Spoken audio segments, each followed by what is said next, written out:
lançou um podcast também, com certeza a gente vai conversar contigo sobre isso, Ronaldo, para trocar uma ideia. Acho que está um parceiro importante para a gente aí nessas aventuras. Então, muito obrigado. Acho que eu vou deixar para ele se apresentar, mas só rapidinho, fazendo a introdução para quem não conhece. O Ronaldo é nosso sponsor aí no projeto junto com a Plux, trabalha com a gente há bastante tempo e tá participando com a gente em várias iniciativas aí para falar um pouco mais sobre dados e mostrar um pouco do que ele vem fazendo.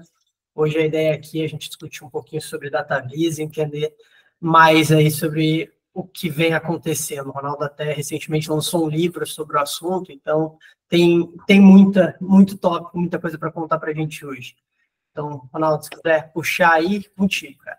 Opa, obrigado pela apresentação. Sempre um prazer aqui estar conversando com vocês. Se me deixar, eu falo de dados o tempo todo, é um assunto que eu gosto bastante, então estou sempre à disposição para falar do tema. E vamos lá, como você comentou, o nosso objetivo aqui é falar um pouquinho sobre visualização de dados. Vocês já estão vendo minha tela? Já está tudo bem? Já chegou? Sim, estamos aí. Legal. Então, a ideia aqui é falar um pouquinho de Data Visualization e vou começar me apresentando, como você bem comentou, eu sou hoje o Head de Analytics da Pluxee Brasil, já trabalho com dados há mais de 20 anos, comecei lá em 99, mexendo com Cognos, e estamos aí nessa jornada desde então. Para quem não sabe, a Pluxee é a antiga Sodexo Benefícios, ela mudou de nome, teve aí uma cisão uma spin-off do grupo, então teve uma parte do grupo continua como Sodexo e a gente virou Pluxee, que é a empresa dos cartões de benefícios, né? Além de trabalhar lá na Pluxee, eu também costumo dar palestras, fazer discussões sobre o tema de dados, e recentemente eu lancei meu segundo livro sobre visualização de dados. O primeiro foi em 2016, que eu falei sobre Business Intelligence, a parte toda de metodologia, com um approach de fazer implementação sem custo de licenciamento. Então, eu gosto bastante de comentar sobre o tema, tento ajudar sempre que posso, disseminando um pouquinho de conhecimento aí no mercado. Interessante que a gente tem um mercado com muita ferramenta, mas nem sempre com muito conceito. Então, acho que toda oportunidade que a gente tem de trocar ideias sobre conceituação é sempre muito importante. Por isso que eu acho que esse tipo de iniciativa que vocês estão tendo é extremamente relevante para o mercado, e eu faço questão de participar e ajudar com o que eu puder, que eu acho que é muito relevante. O que nós vamos falar hoje, né? Acho que a ideia é falar um pouquinho sobre o que é orientação a dados, porque antes de mais nada, quando a gente for falar sobre visualização, é legal a gente saber o porquê que nós vamos visualizar dados e como, né? Então, que é o processo da introdução à visualização de dados. E depois eu vou dar uma aprofundada no que são os conceitos visuais e o que são os conceitos semânticos. Os conceitos visuais, até muitos já viram, conhecem, está bem estruturado no mercado, apesar da gente ter aí uma outra falha de vez em quando a gente olha um dashboard, um relatório, a gente vê que nem sempre, até mesmo os conceitos visuais são respeitados, mas os princípios semânticos muitas vezes são postos de lado. Então, acho que vale a pena a gente conversar um pouquinho sobre isso, que são basicamente os itens que eu cubro no meu livro. Tá? Bom, falar um pouquinho de orientação a dados. Acho que toda vez que a gente fala isso, o termo data-driven aparece, e ele é um jargão bastante bem conhecido no mercado, né? Mas é interessante a gente pegar o conceito que está por trás disso, né? Pegar o detalhezinho, o pulo do gato do conceito de data-driven. Porque quando a gente fala de data-driven, a gente está falando de estabelecer, tomar decisões, né, baseado em dados, esse é o clássico, mas para tomar decisões, é interessante a gente entender que o processo de decisão passa por premissas. E é interessante que muitas vezes a gente usa dados a partir de premissas que não foram estabelecidas com o uso de dados. E é aí que mora o perigo. Então, por exemplo, a gente fez um estudo recentemente que falava assim dos concorrentes, né, de um determinado restaurante lá, falando do mercado Pluxee, né, para que a gente pudesse dizer para esse supermercado, para esse restaurante, quantos concorrentes tinham em volta dele. E quando a gente foi fazer essa pergunta para a área de negócios, o pessoal falou assim, um raio de 3 quilômetros parece ser bastante razoável. Então, dado um plot de um determinado estabelecimento, num raio de 3 quilômetros, quantos concorrentes haveriam em volta dele? E a gente chegou à conclusão de 20 concorrentes, aí simplesmente fazendo essa plotagem aí pelo raio. Só que, se você parar para pensar, isso aqui é totalmente data-driven. Por quê? Porque, puxa, eu contei quantos concorrentes tinha e tudo mais. Só que não, tem uma pegadinha. Porque o conceito dos 3 quilômetros de raio foi um conceito estabelecido a partir de uma experiência, daquilo que o pessoal chamou de bom senso.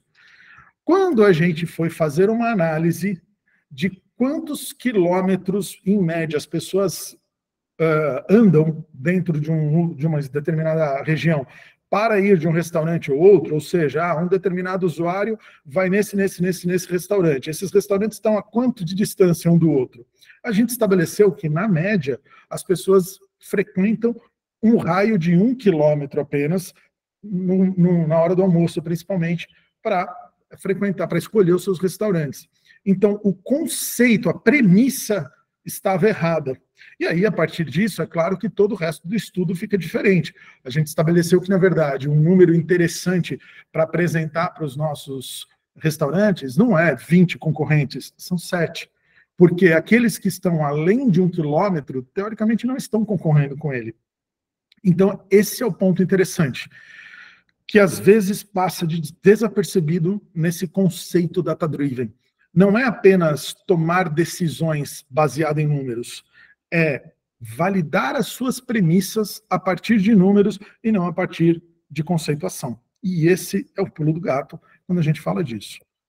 Então, toda vez que a gente fala desse conceito, o data-driven ele tem um oposto, ou um processo espelho dele, que é o processo conceitual. Então, eu tenho um conceito, eu tenho estabelecido que alguma coisa é assim, porque eu vi 2 ou 3 casos dessa forma, então esse meu conceito eu uso para tomar uma decisão.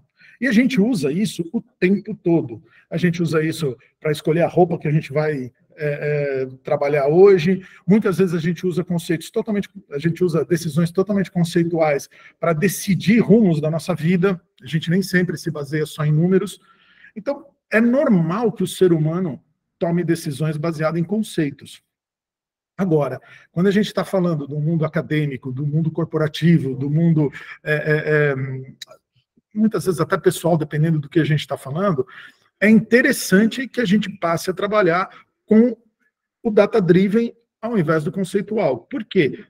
Um exemplo que eu falei, o conceitual, ele sempre vai levar em consideração uma amostra muito pequena dos casos possíveis. Esse mundo extremamente exponencializado que a gente está, em termos de volume de informações, um vendedor, um executivo, ele vai conhecer o negócio, por mais que ele tenha 20 anos de experiência, ele vai ter tido contato mesmo com uma amostra muito pequena do business dele. Então, a gente tem que trocar o conceito pela conclusão, e isso se faz através de data-driven. Dúvidas até aqui? Vocês estão entendendo? Está claro? Alguém tem algum comentário a fazer antes de eu passar para o próximo tópico? Bom, vamos continuar aqui. Então, isso posto, aliás, se me permite, antes de passar adiante, eu queria só fazer um comentário que data-driven é um conceito perigoso, porque ele é muito claro dentro dessa nossa abordagem para quem é da área. Para quem não é da área, muitas vezes a pessoa está usando uma planilha de Excel para fazer alguma conclusão e ela jura por Deus que ela é data-driven. Por quê? Porque ela está usando os dados do Excel.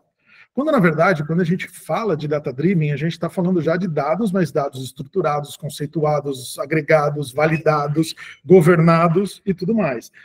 Então, só aí a gente pode tomar decisão a partir dele. Só que esse monte de atributos que a gente tem no dado, geralmente passa desapercebido pela maioria do público. Então, cuidado quando a gente fala data-driven e ponto, né? A gente talvez pudesse usar insight-driven, um termo mais levando para o lado do dado já devidamente trabalhado por uma área competente para isso. Tá? Várias e várias vezes eu vi gente falando, não, eu sou totalmente data-driven porque eu uso aqui minha planilha de Excel para tomar minhas decisões. E isso foge um pouco do contexto dentro, principalmente, do mundo corporativo. Agora vamos lá falar de visualização de dados propriamente dito.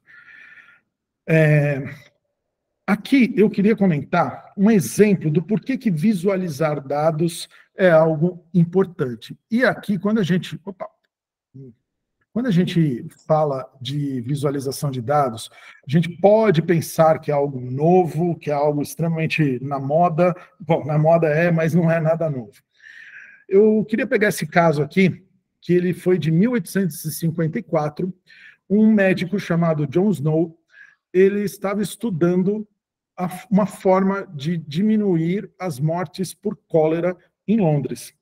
E ele recebeu uma lista de centenas e centenas de casos de cólera, na verdade, da onde as pessoas moravam, né, os pacientes de cólera com os respectivos endereços. E ele teve a ideia de plotar esses endereços num mapa. E é esse mapa que a gente está vendo aqui do lado esquerdo. E foi interessante que ele percebeu uma concentração de pessoas numa determinada região. E ele foi ver o que tinha nesse ponto focal, e era uma bomba d'água. Ele não sabia ainda como que a cólera espalhava, mas ele, por ser uma pessoa bastante cientificista, por ser uma pessoa bastante inteligente, ele imaginou que deveria haver uma relação com essa bomba d'água. Ele simplesmente interditou a bomba, ele fechou ela. E os casos de cólera caíram abruptamente. Então é interessante porque o John Snow, ele foi um dos precursores do uso de dados para a medicina. E isso acabou virando um caso extremamente simbólico do processo de data visualization, porque enquanto ele estava usando uma tabela, não se chegava a conclusão nenhuma. No momento que ele plotou os dados num mapa, a causa da doença praticamente pulou aos olhos dele. Então, esse é o grande conceito. Quando a gente consegue visualizar um dado de uma forma competente, a gente deixa de ter um dado e passa a ter uma informação, a gente passa a ter um conhecimento, que é isso que a gente busca. É interessante que essa bomba está até hoje lá, ela é um símbolo na cidade de Londres, como um caso bastante icônico da história da cidade. Para quem for visitar Londres, bate uma foto junto com a bomba e me manda depois, porque quando eu fui para Londres eu não sabia dessa história, eu não tirei uma foto lá. Aqui a gente tem um outro exemplo um pouco mais moderno, mas que ilustra a mesma situação. Eu tenho aqui uma planilha com uma tabela com todos os percentuais de votos das eleições para presidente do ano de 2020 lá nos Estados Unidos. E a gente tem o Biden e o Trump. Bom, a gente sabe que o Biden ganhou, mas olhando essa tabela, a gente não chega a essa conclusão. Você teria que computar os percentuais de todos os estados para saber quem ganhou ou não. Se a gente muda, e veja, não tem absolutamente nada de errado com essa visualização, ela está correta, todas as informações linha a linha estão 100% corretas, mas você não chega a conclusão nenhuma com isso. Esse é o ponto. Quando a gente fala de visualização de dados, o objetivo é que o visualizador, tal qual o leitor de um texto, ele consiga tirar uma conclusão daquilo que ele está vendo. E aí, quando a gente transfere os mesmos dados para uma visualização eficiente, a gente tem claramente na barra superior que o Biden ganhou, e a gente tem, inclusive, a informação de que o Trump, apesar de ter perdido, ele teve a maioria na maioria dos estados.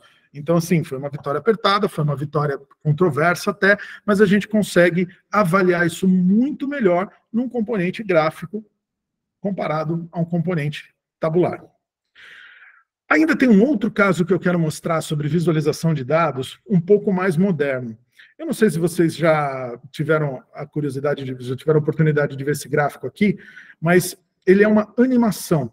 Então, hoje em dia, não só mapas, charts e coisas do tipo estão à nossa disposição, mas como recursos mais avançados. Então, deixa eu dar um play aqui, e vocês vão vendo que a NASA, esse gráfico ali é da NASA, ela vai plotando mês a mês, ano a ano, a temperatura ambiente do planeta, né, a média de temperatura do planeta, desde 1800 e pouco. Então, são mais de 100 anos, mês a mês, sendo plotados num gráfico extremamente enxuto, extremamente compactado, e a gente consegue, nessa animação, perceber que agora, a partir dos anos 70 e 80, a temperatura começa a ficar vermelha.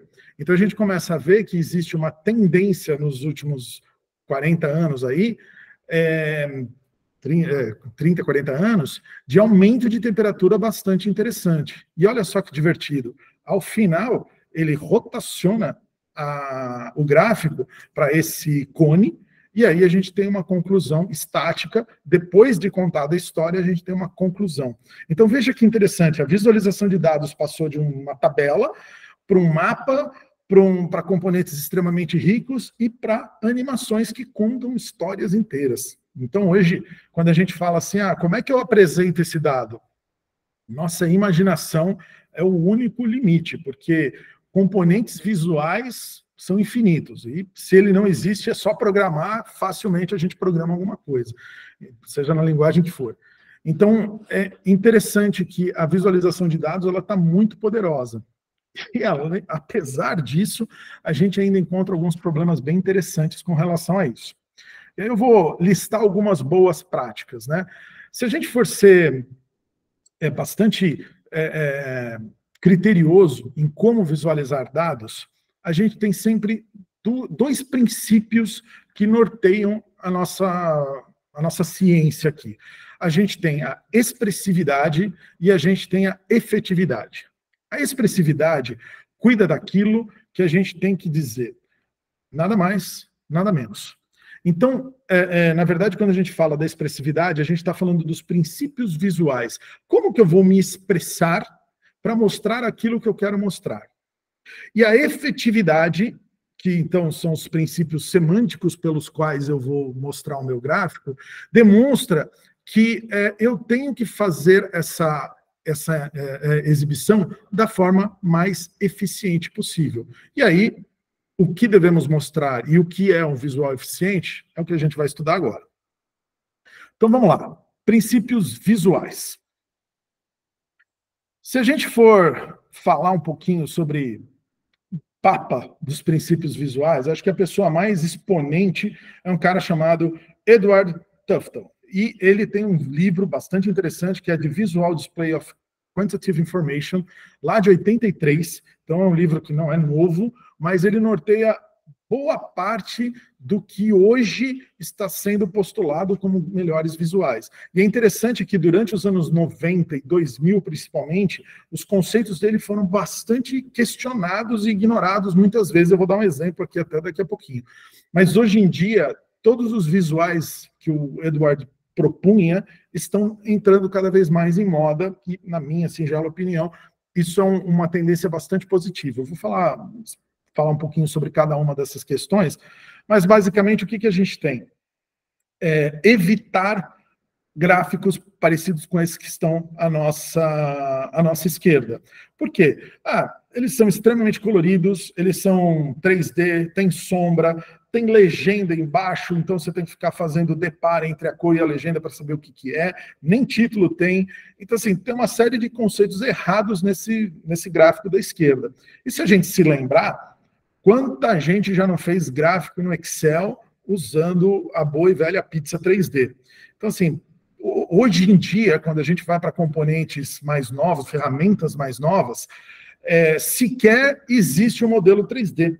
Quando eu fui fazer essa imagem, eu tive que usar o Excel para fazer o modelo 3D, porque o Power BI já não tem mais, na exibição padrão dele de pizza, a opção de fazer a pizza 3D. Então, assim, isso já está caindo mesmo em desuso. Então, vamos trabalhar com componentes nomeados. Então, todo gráfico tem que ter título, toda série tem que ter título, os eixos, você tem que dizer o que você está apresentando, né? Vamos procurar fazer visuais flat, visuais limpos, visuais clean, tem uma tendência minimalista. Outro ponto são as cores. Por que que usar cor é um negócio complicado? Primeiro, a grande confusão que existe com o sistema semafórico. E eu vou falar disso por conhecimento de causa. Pluxee usa cores vermelho, amarelo, verde, o tempo todo, porque a Pluxee está toda colorida. Então, várias vezes eu tenho questionado as áreas de negócio que fazem protótipos diferenciando o produto com cor vermelho, verde e amarelo. E aí a primeira coisa que eu falo é, a pessoa vai bater o olho nisso, ela vai achar que verde é bom, vermelho é ruim. Por quê? Porque esse padrão semafórico está arraigado na cabeça das pessoas há décadas e décadas, e não adianta a gente brigar contra. Então, assim, evite usar o sistema semafórico, se não for para dizer que o negócio é bom, médio ou ruim. E quando for, use, então, o sistema semafórico que funciona perfeitamente. Então, assim, usar menos cores é muito melhor. Então, se você usa, como no gráfico da direita, uma única cor variando o tom, é muito melhor, inclusive numa era que a gente tem uma preocupação extremamente legítima com a inclusão das pessoas. Imagina que eu sou daltônico. Se eu sou daltônico, o gráfico da esquerda vai ter duas cores para mim, porque eu vou enxergar o amarelo, o cinza e o laranja como uma coisa só. Então, assim, vai ser horrível. Os dois, o verde talvez se confunda com o azul, dependendo do tipo de daltonismo que eu tiver. Então, assim, é horroroso para alguém que tem uma deficiência visual ter que interpretar um gráfico colorido. Um gráfico tonalizado, que é o caso, né, de você usar uma única cor e diferenciando o quão escuro e o quão claro é cada uma das séries, fica muito mais fácil de ser entendido por qualquer que seja o seu público. Então, vamos utilizar esse tipo de prática na construção dos nossos visuais. Eu sei que tem muita gente que pede gráficos extremamente coloridos, que pede um monte de coisa rebuscada. E aí a gente tem que balancear o que é um conceito de mercado do que é o desejo do cliente. Ok, em última instância, muitas vezes a gente tem que fazer o que o cliente pede, mas eu também com meus clientes internos, mas vamos pelo menos avisar ele que ele está errado, pelo menos conceitualmente errado, explicar o porquê, pôr o nosso ponto de vista, e se ainda assim a pessoa quiser, ok, ela arca com a consequência daquilo que ela está pedindo, mas, de novo, estabelecer os conceitos é sempre muito interessante. Passando do como eu vou falar, ainda tem o tipo de gráfico para atender a cada uma das análises que a gente vai fazer. E eu sei que isso aqui é a coisa mais famosa da internet, eu vou chover no molhado, mas sempre é bom passar, não custa nada. Então, o que essa relação de tipo de análise tem a ver? Geralmente, gráficos foram feitos ao longo do tempo, foram desenvolvidos ao longo do tempo para atender um tipo de análise específico. Então, por exemplo, eu tenho a comparação, onde eu vou comparar quem que é mais bonito, ele ou ela. Ah, quem que é maior, ele ou ele. Então, eu estou comparando duas coisas. Quando eu vou comparar duas coisas, eu tenho gráficos específicos para isso. Outro caso muito comum é a composição, onde eu vou determinar do que uma coisa é feita. Ah, eu tenho o meu faturamento. Quais são os produtos que compõem o meu faturamento? É legal que isso também serve para comparação. Eu posso perguntar quais são um produto faturou mais do que outro, como eles têm se comportado entre si. E aí eu vou ter, como o exemplo lá do ícone, né, um gráfico com linhas, e eu vou dizer, então, cada produto é uma linha, eu consigo saber o produto que fatura mais, o produto que fatura menos e tudo mais, e compará-los. Mas quando eu quero pegar o meu faturamento inteiro, chamar ele de 100% e dizer o quantos por cento cada produto corresponde, uma pizza, por exemplo, trabalha muito bem. Então, comparação e composição são coisas diferentes e muitas vezes precisam de gráficos diferentes para endereçar. Outro ponto é a distribuição. Foram os exemplos que a gente, os 3 exemplos visuais que a gente passou anteriormente. Como foram distribuídos os casos de cólera em Londres? Como foram distribuídos os votos nos Estados Unidos? Como tem se distribuído a temperatura do planeta ao longo do tempo? Então, gráficos de distribuição vão plotar pontos no espaço do gráfico para explicar como uma coisa se comporta. A gente tem a relação. Se eu tenho o meu tempo médio de atendimento e a satisfação do meu cliente, qual que é a relação entre eles? Se o tempo médio aumenta, a satisfação diminui. Então, a gente consegue estabelecer relações entre uma coisa e outra, por exemplo, com um gráfico de bolhas, um gráfico cartesiano. Isso é bem comum também, acho que esses daí são as análises mais comuns dentro do dia a dia das empresas, principalmente empresas. Se a gente for falar de estudos científicos, talvez mude bastante o tipo de análise que a gente vai fazer. Mas no mundo corporativo, basicamente a gente fala desses 4. Tem mais um cara, que é a tabulação. E como eu mostrei nos exemplos lá dos votos da eleição dos Estados Unidos, tabulação muitas vezes ela é solicitada, porque as pessoas às vezes precisam entender uma quantidade maior de registros e ver detalhes desses registros. Então, antigamente, falava-se muito que, puxa, uma tabela é horrível, não use tabelas. Não, as tabelas evoluíram muito também, apesar de ter sido talvez a primeira forma de exibir um dado que a humanidade usou, hoje em dia as tabelas e as matrizes estão bem evoluídas e elas têm componentes gráficos bastante interessantes, a gente vai falar um pouquinho mais disso. Bom, esse chart aqui, se você procura... Oi? Desculpa atrapalhar aí, mas acho que se tem uma pergunta, levantou a mão aí. Opa, e aí, Ronaldo, tudo bem? Boa noite. Boa noite. Cara, eu queria fazer uma pergunta para você, que uma coisa que eu já li em alguns lugares e vi em alguns cursos bem críticos ao gráfico de pizza, né? Mas no sentido de que é polêmico, né? Mas assim, não dizendo se eu concordo ou não, mas eu só vi e queria saber a sua opinião sobre, né? Que é que o ser humano ele tem mais dificuldade de fazer essas comparações visuais com formas curvas, né? Então, por exemplo, quando você vê 2 pedaços de um gráfico de pizza e você dizer que um é o triplo do outro, é mais fácil se botar 2 barrinhas uma do lado da outra e você falar, essa aqui é 3 vezes maior que essa, né? Então, eles, assim, eu já vi em alguns lugares aconselhando a substituir, entre aspas, o gráfico de pizza por uma série de barras, né, lado a lado, para facilitar essa... isso aqui é metade dessa, isso aqui é 3 vezes essa. Qual é a sua opinião sobre esse ponto, assim? Cara, eu adoro esse tipo de conversa, porque, primeiro, isso tem muito a ver com cultura. Eu acho esse assunto fantástico. Puxa, se a gente tivesse tempo infinito aqui, a gente falaria só do gráfico de pizza, cara, porque eu adoro isso. Mas o que acontece? Isso tem muito a ver com cultura, tá? Eu concordo em gênero, número e grau.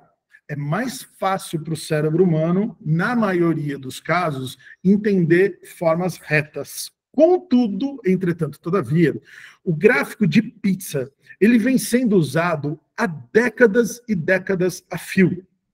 As pessoas já sabem, por mais simples que a pessoa seja, ela já sabe interpretar um gráfico de pizza. Então, salvo algumas questões interessantes, como, por exemplo, o número de séries. Você nunca, jamais vai usar um gráfico de pizza com 75 fatias. Você vai usar um gráfico de pizza com 3, 4, 5 fatias no máximo. O gráfico de pizza ele pode ser muito interessante se você não tiver um controle absoluto de quem vai ver o seu gráfico, por exemplo. Porque se você colocar um gráfico de pizza, você pode ter 99,9% de certeza que a pessoa vai saber ler aquele gráfico. Se você puser um gráfico de barras, talvez esse percentual diminua. Só para você ter uma ideia, ano passado, minha filha tinha 6 anos de idade e eu fui na escola dela porque tinha um negócio de profissões, e eu fui explicar o que é que eu faço na vida. E eu fui falar para as crianças de 6 anos de idade que o papai da Helena trabalha transformando informação em gráfico. Aí eu coloquei o aniversário de todo mundo na lousa, fiz um gráfico de pizza e plotei os meses, peguei o sexo das crianças, né? Menino, menina, menino, menino, né? Fizemos uma contagem e eu montei um gráfico de pizza de sexo masculino e feminino. Aí eu só fiz o gráfico e falei, tem mais homem ou mais mulher? As crianças, tem mais menina. Por quê? Porque até uma criança de 6 anos, ela entende facilmente esse gráfico. Então, concordo com você com relação à aptidão cerebral para visualização de linhas retas, mas temos um histórico de décadas do gráfico de pizza sendo interpretado na nossa sociedade. Justo, perfeito. Muito obrigado. It's up to you, my friend. Não sei te dizer, use, não use. Não sei. Só queria que você pensasse nessa questão cultural também. Perfeito. Beleza? Podemos seguir? Tem mais uma pergunta, Raquel, e aí a gente segue. E só contribuir, não é que tem muito também, acho que uma questão, né, cultural também. Eu já, por exemplo, trabalhei em empresas com gente, sei lá, de 40 anos aí de cancha de negócio, que a pessoa era parada da tabela. Acho que se eu explicasse tudo em forma gráfica, etc., eu falava assim, não me coloca gráfico nenhum, que eu detesto o gráfico, né? Então, acho que tem muito de entender também, ter um interlocutor para ver, putz, o que meu público prefere, né, que eu mostre. Puta, meu público prefere que eu mostre tudo em tabela, que se eu mostrar de forma gráfica, vão, assim, me matar. Então, acho que tem muito do entendimento, né, de qual a preferência, né, de como mostrar melhor o dado. Acho que tem esse viés aí também, né? Eu concordo com você em gênero, número e grau. E eu vou te dar um exemplo, fazer um paralelo. Um gráfico, um dashboard, um conjunto de gráficos, ele funciona exatamente como um texto. Então, por quê? Porque a pessoa tem que olhar para aquilo lá e ela tem que ser capaz de interpretar aquilo ali. Então, é muito correto dizer que o dashboard será lido. É um termo correto. Por quê? Porque, de fato, a pessoa vai ler as informações e aquilo precisa gerar uma conclusão na cabeça dela.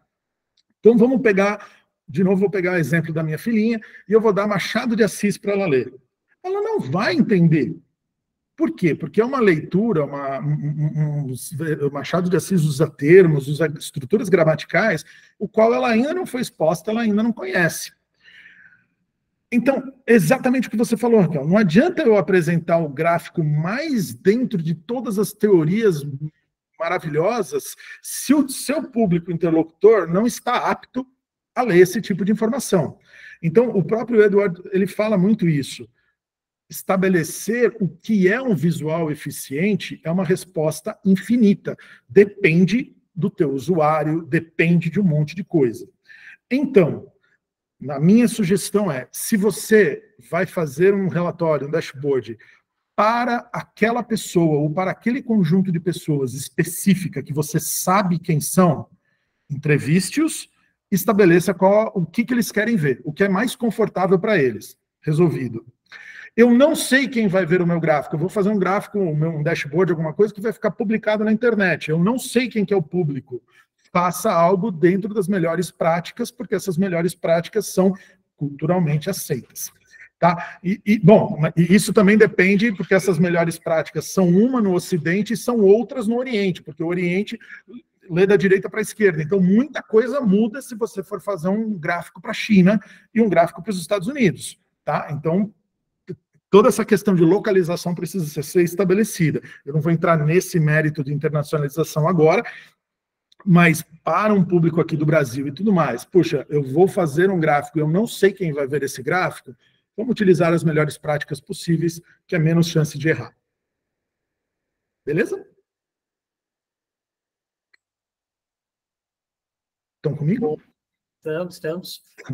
É que eu só estou vendo a tela aqui que eu estou apresentando. Não estou vendo. Não, vai lá, pode dar sequência. Então, esse gráfico aqui, se vocês procurarem na internet, gráfico por tipos de análise, vocês vão ver uma centena desse tipo de esqueminha aqui. Eu dei um Ctrl+C aqui na internet, nem tenho direitos autorais de quem produziu essa imagem aqui, mas é só um exemplo, tá? Então, a gente tem aí a relação, comparação, distribuição e composição e as formas os principais elementos gráficos para ver cada um deles.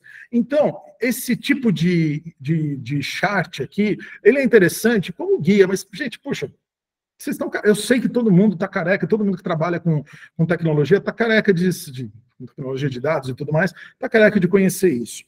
O ponto é, eu posso fazer, por exemplo, a gente está vendo aí alguns gráficos todos coloridinhos, né? Então, assim, cuidado. Para fazer uma demonstração dessas, assim, colocar ícones coloridos faz sentido. Efetivamente, montar um gráfico de barras todo coloridinho assim, pode ser complicado, porque, puxa, eu estou vendo barrinhas verdes, amarelas, vermelhas, eu preciso tomar cuidado com a barrinha vermelha? Não, a barrinha vermelha está boa. Mas como que ela está boa? Ela está vermelha. Então, assim, de novo, tomem cuidado com cores.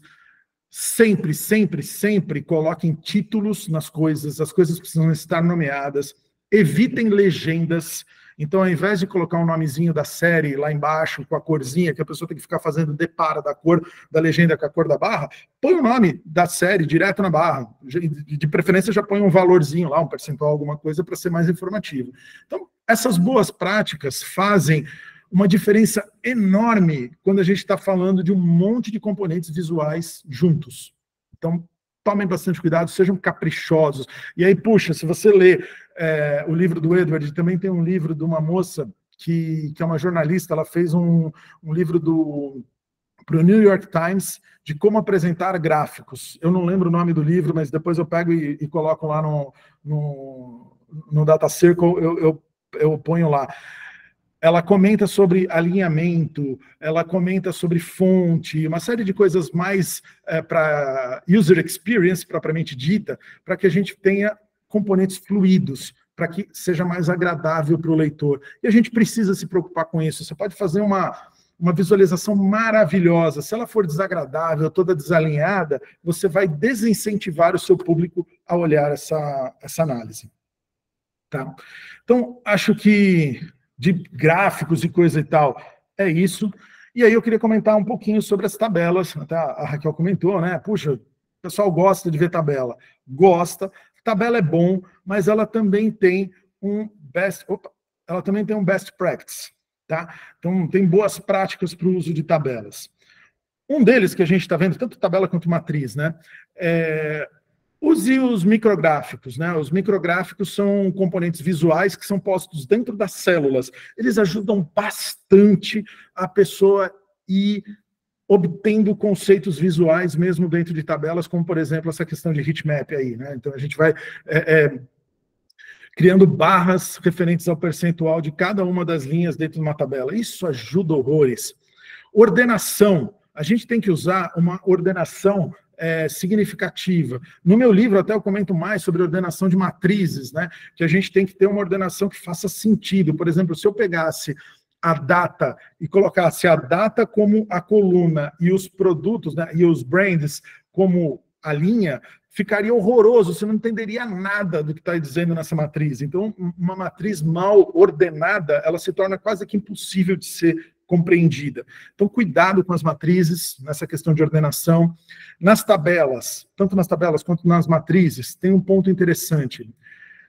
Ninguém vai chegar a conclusão nenhuma se você colocar 300 linhas na tabela. Você não chega a conclusão nenhuma com isso.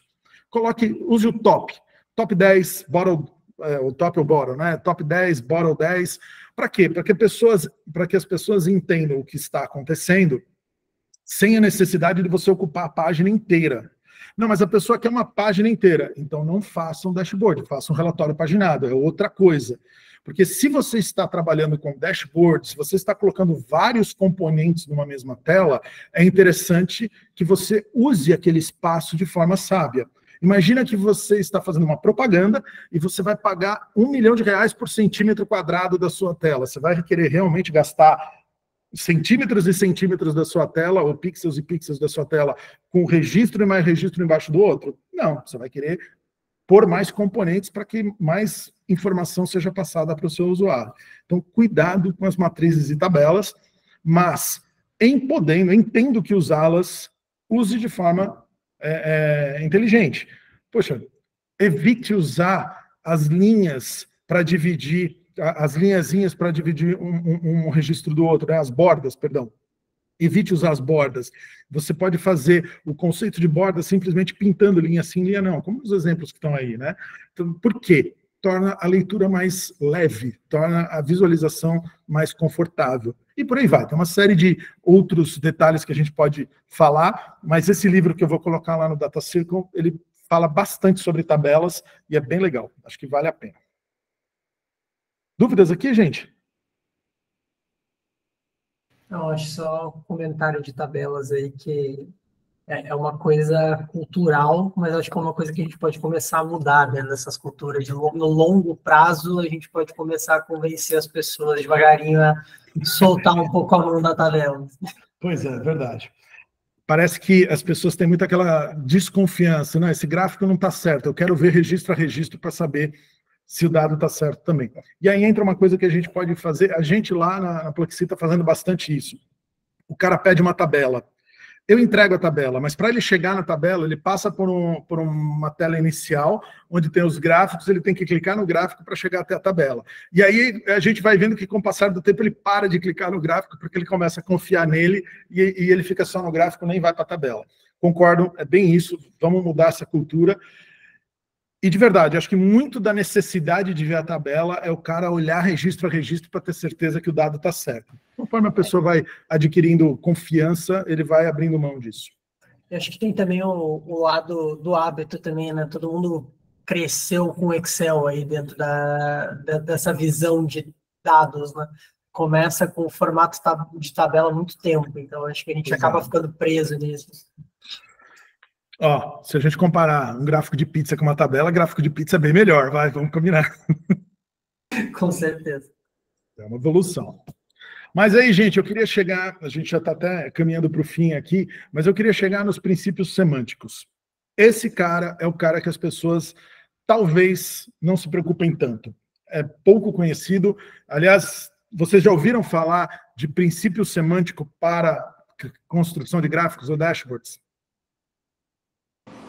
Não.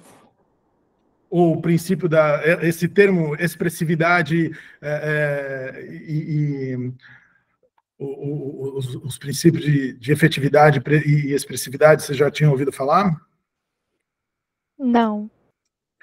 Então é legal, então, beleza, chegamos no ponto alto da apresentação aqui, porque a questão do princípio semântico, quando eu for falar, vocês vão falar, não, tá, faz sentido, é óbvio, qualquer coisa desse tipo, mas mantenham em mente, tá? Porque o óbvio às vezes precisa ser dito, dado nome, então agora a gente vai dar nome e falar sobre o óbvio. Então vamos lá. O objetivo dos princípios semânticos, ele começa no estabelecimento do objetivo, ou seja, para que eu estou montando esse dashboard, esse gráfico, essa análise? Pô, Ronaldo, é óbvio, né? A gente começa, sempre tem um objetivo. É mesmo. Então vamos lá. Quem que é o dono da demanda? E estabelecer um dono é importante, porque muitas vezes a necessidade e a meta da visualização não estão claras. E aí a gente vai ter que perguntar para alguém. E esse alguém tem que ser uma pessoa capaz de responder isso. Então, muitas vezes chegam demandas lá para a gente e a gente fala, quem que está pedindo? Ah, é o fulano. Então, peraí, então não é com você que eu vou falar com o fulano. Porque essa história do analista pedir o que o gerente está mandando, vai lá falar direto com o gerente, porque é ele que sabe o que ele quer ver e ele vai ter que tomar decisões em cima disso. E muitas vezes a gente fala com o analista responde o que ele acha, quando você mostra o gráfico para o gerente, efetivamente, está tudo errado, ele manda fazer de novo. Então, estabelecer quem que é o dono, o que o cara quer resolver. E aí entra, então, na necessidade. O que o cara quer resolver? Muitas vezes, as demandas chegam para a gente com a solução de um problema. Ah, eu quero um gráfico disso, disso, disso. Tá bom, mas o que você quer fazer? Ah, eu quero determinar tal coisa. Puxa, mas para determinar tal coisa, o gráfico disso, disso, disso não é a melhor solução. Então, estabelecer a necessidade e não a forma de resolver a necessidade, porque geralmente é o que chega para a gente. E depois, a meta da visualização. Muitas vezes, a meta e a necessidade, elas são parecidas, mas a meta da visualização está vinculada com a meta do gráfico, do componente, a meta de negócio. E eu vou explicar aqui. Então, imagina que você receba a seguinte demanda. Eu quero mostrar o percentual de mulheres no departamento de TI desse mês para avaliar a campanha de equidade de gênero. Então, o gerente de RH vem e passa isso aqui para vocês. Se a gente for responder na íntegra, assim, líquido e certo que o cara quer, eu vou mostrar isso aqui. 23% do público feminino. Eu atendi a demanda dele? Talvez eu até tenha atendido, o cara vai ficar feliz e vai embora. Mas a necessidade dele não é esse percentual. Ele vai pegar esse percentual e vai colar na planilha dele de Excel, porque o que ele quer, na verdade, é isso aqui.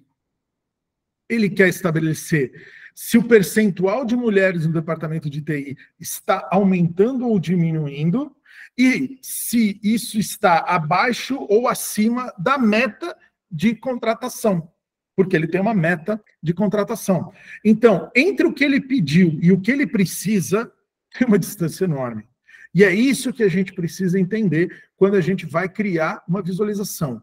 Qual é o objetivo dessa visualização? E, gente, dá trabalho, porque a gente tem um monte de demanda, chega tudo quadrado, mas se você entrega os 23%, o que o cara vai fazer? Pegar esses 23%, colar no Excel e gerar essa análise, porque ele quer saber se a campanha dele está dando resultado ou não. E só os 23% não diz isso para ele.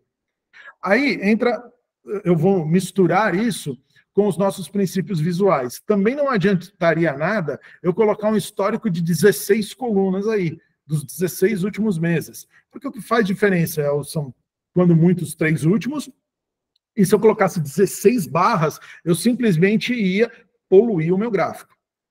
E aí, e aí a gente chega nesse conceito. Então, assim, estabelecer objetivo é uma das, talvez a principal questão do princípio semântico. Aí depois a gente tem o que eu falei, da granularidade, tá? Então, quantas barras eu vou ver? Eu vou quebrar um mês por departamento, por exemplo, por subdepartamento da TI, eu poderia quebrar esse mês por infraestrutura, desenvolvimento, analytics e tudo mais. E aí eu teria uma complexidade muito grande dentro desse gráfico. Quando a gente chega nessa questão da complexidade, muitas vezes é interessante a gente usar o drill down e o drill up, né? Então, eu clico na barra, e aí uma vez, por exemplo, eu clico na barra de maio, e aí sim, dado que os componentes hoje em dia têm essa facilidade, ele desce no detalhe daquele mês de maio, infraestrutura, desenvolvimento, analytics, etc., tinham esses percentuais, e a gente consegue, então, chegar em conclusão, departamento por departamento, de como ele está. Então, a granularidade é um ponto a ser trabalhado na semântica. Qual que é a granularidade que a pessoa precisa? E a resposta sempre vai ser, eu quero no maior nível de detalhe, mas aí a gente fala, tá, mas trabalhar sempre com o maior nível de detalhe pode fazer com que o seu dashboard vire uma tartaruga. Então, assim, temos que avaliar isso com cautela. E o último ponto é a temporalidade. Tá? Temporalidade é quando a gente está falando de análise histórica, e aí a gente está falando do descritivo. Como foram os 5 últimos anos do meu faturamento? Então, eu estou descrevendo o que aconteceu no passado. Eu posso ter o deliberativo, que é uma análise de estoque, é uma análise do que eu estou fazendo agora, do que é hoje. Então, por exemplo, não adianta nada eu saber o histórico de saldo da minha conta corrente no último dia dos 10 últimos meses, se o garçom está trazendo a conta para mim. Eu preciso saber se eu tenho dinheiro para pagar aquela conta agora. Então, a análise histórica, ela não adianta, por exemplo, em processos operacionais. Bom, eu quero saber se eu tenho 10 televisões porque vem 5 pessoas comprar televisão aqui. Eu vou conseguir atender essas pessoas? Vou, porque o meu estoque hoje, agora, nesse momento, é de tanto. Então, essa é a análise deliberativa. E o que a gente busca na nossa área é a análise, muitas vezes, análise preditiva, onde eu vou olhar para o futuro. Baseado no meu histórico e no meu presente, eu olho para o futuro, fazendo uma estatística qualquer, usando machine learning, usando algoritmos dos mais avançados de inteligência artificial hoje em dia, a gente consegue prever o futuro baseado no histórico.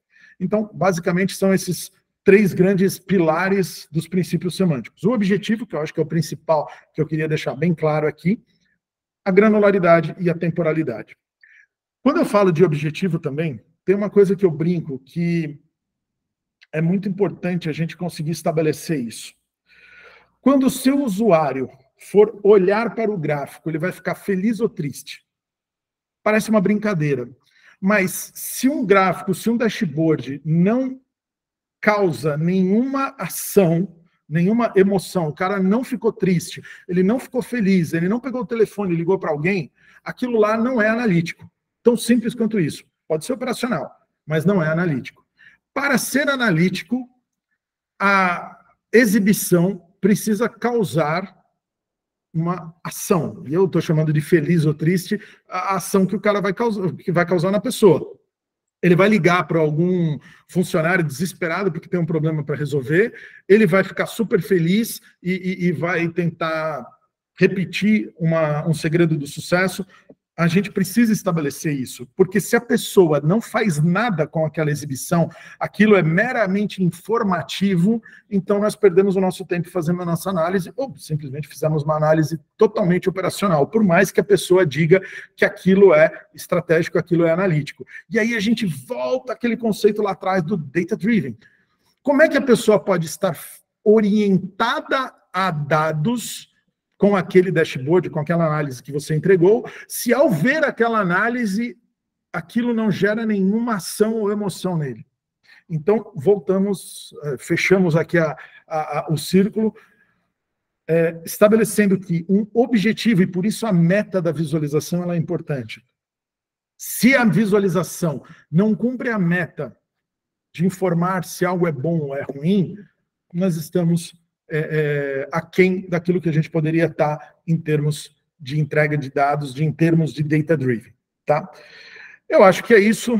Estamos nos aproximando aqui para o final da conversa. Não sei se temos mais perguntas.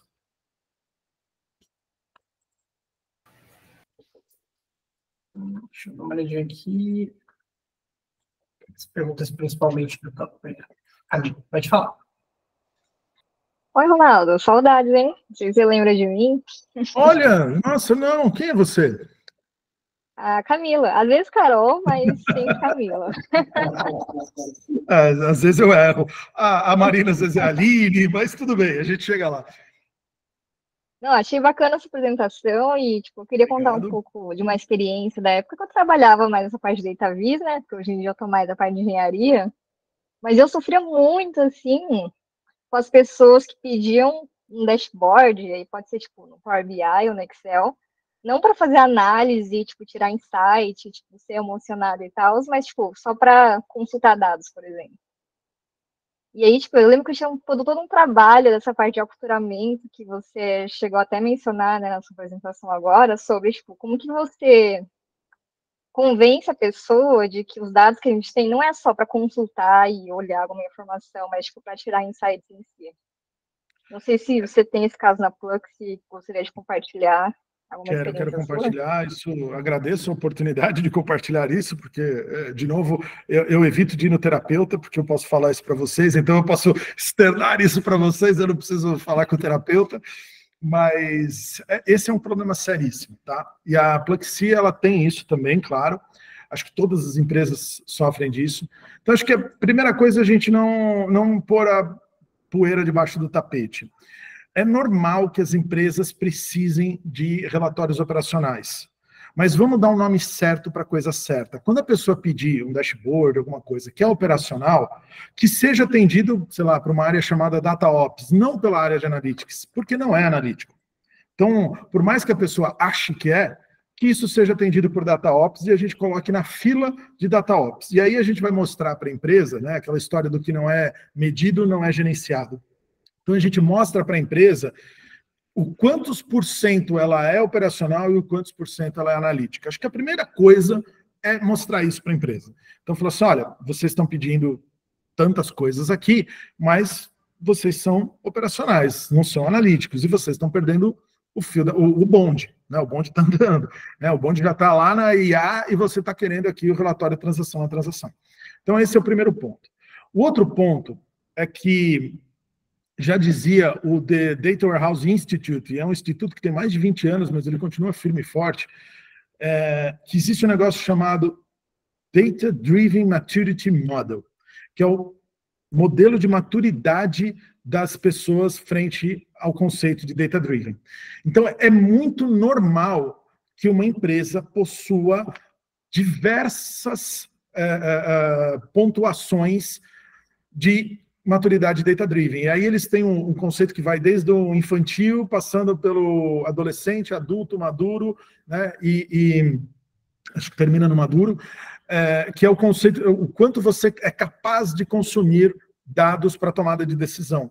E quando você plota as pessoas da sua empresa, é muito natural que você veja um grande volume de pontinhos mais para os lados de adolescência e infância, e alguns poucos para a maturidade, para o adulto e maduro, no conceito de consumo de dados.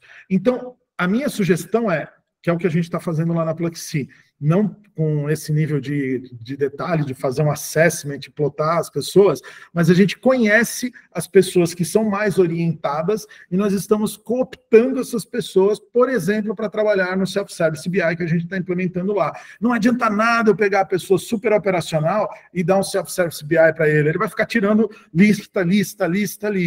Bom, faz um relatório lá que a vida da pessoa está resolvida. Mas a pessoa que a gente consegue identificar nas áreas que ela é mais data-driven, são essas pessoas que você tem que trazer para perto. O último ponto nisso, você se lembra do Fábio Castro, do nosso time lá de analistas? Uhum. Pois é, teve um dia que ele quase xingou, e ele só não xingou porque eu estava do lado dele, falei, calma, cara, porque ele ficou, sei lá, um mês inteiro trabalhando num relatório, um DataVis bonito, tal, tudo, e quando o cara olhou, ele falou, ai, que bonito, Fábio. Pô, você pode pôr um botão para extrair para o Excel? Ele literalmente ficou alterado com isso. E eu entendo esse sentimento dele.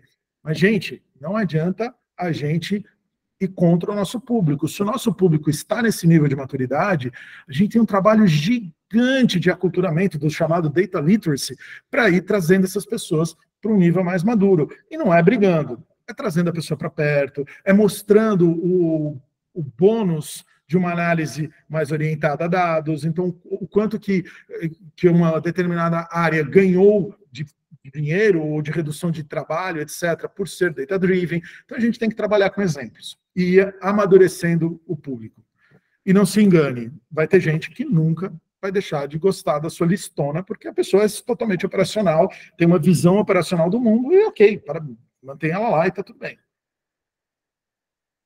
A gente precisa dos operacionais. Uhum. Boa. Para a gente encerrar aí, Raquel, qual que é o ponto? Ronaldo, ali no último objetivo, você trouxe ali, estabelecer quais as metas de visualização. Você não acha que daria para complementar com estabelecer e entender com profundidade quais as metas de visualização? Por que eu coloco isso? Porque você tem que ser crítico, né, do que você está fazendo também. Porque, sei lá, você acabou de plotar um dash ali, então o número foi de 30 para 200. Estou exagerando aqui para fazer meu ponto. Se você não entender com profundidade o número, né, as metas que você está colocando lá, para, sei lá, um cliente fez uma puta de uma compra de um mês para o outro, para saber assim, não, isso aqui não é erro, isso é um outlier que deu do mês para o outro. Então, por isso que eu estou trazendo isso aqui. Nossa, concordo com você em gênero, número e grau, Raquel. Você foi precisíssima aí no seu comentário. Totalmente verdade. Bom, vou voltar um pouquinho, eu ia falar um negócio, deixa eu dar um passo para trás antes de falar. Nem sempre é possível, dependendo do tamanho do teu negócio, ainda mais para quem trabalha numa consultoria, que vai fazer um trabalho num business novo, num cliente novo, nem sempre é possível a pessoa que está construindo o dashboard, o dado, a análise, ter esse nível de detalhe do negócio. Por isso que o dono é muito importante. Quando eu falei de ter que estabelecer um dono, esse dono tem que ser um bom conhecedor do business. No meu caso, por exemplo, que eu trabalho para um cliente só, meu cliente interno, a Pluxee, depois de 2 anos que eu já estou lá, eu tenho esse discernimento, eu olho uma coisa e falo, putz, isso aqui está errado, não é possível que isso tenha sido desse jeito, ou, puxa, olha, temos um outlier aqui para mais ou para menos e tudo mais. E aí você está coberta de razão, porque é muito mais fácil a gente criar visualizações, a gente criar análise, a gente colaborar com a pessoa que está pedindo uma visualização para a gente, se a gente conhece do negócio dele, com certeza absoluta. É genial o seu ponto. Show, fechado. Boa.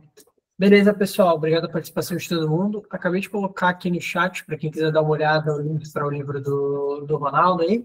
Ronaldo, obrigado pela participação aí. Liberou espaço da tua agenda para poder falar com a gente hoje, foi muito legal. E, pessoal, não sei se alguém tem algum ponto final, senão a gente pode ir encerrando aí, liberando todo mundo. Obrigado. Eu que agradeço, gente, a oportunidade, é um prazer. Contem sempre comigo. Obrigado pela audiência.